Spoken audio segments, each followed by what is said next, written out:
వస్త్రం మేం సాబ్.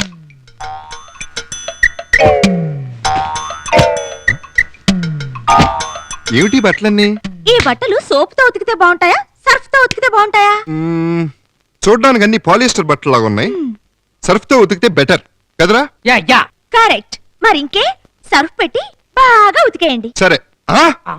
నీ బట్టలు మేము ఉతకాలా? ఇన్ని బట్టలు ఉతికే ఓపిక ఉంటే ఎప్పుడో లాండ్రీ షాపే ఓపెన్ చేసేవాళ్ళు. ఒక పని చేయి, ఒక అగ్గిపుల్ల గీసి ఆ బట్టల మీద పడాయి. ఉతికే బాధ మాకు దప్పుతుంది, కట్టుకునే బాధ నీకు దప్పుతుంది. నో నో నో, ఆ స్పీడే వద్దంటున్నాను. మీరు రెబల్ స్టార్ లో రెచ్చిపోయారనుకోండి, అప్పుడు నేను అంకులు అని పిలుస్తాను. మెగాస్టార్ లో ఆయన వచ్చి మీ టెంకల మీద ఉన్న పెంకు లేపి పోలీసులకు అప్పు చెప్తారు. అప్పుడు మీకు కాటాకుడు, జైలు నిద్ర.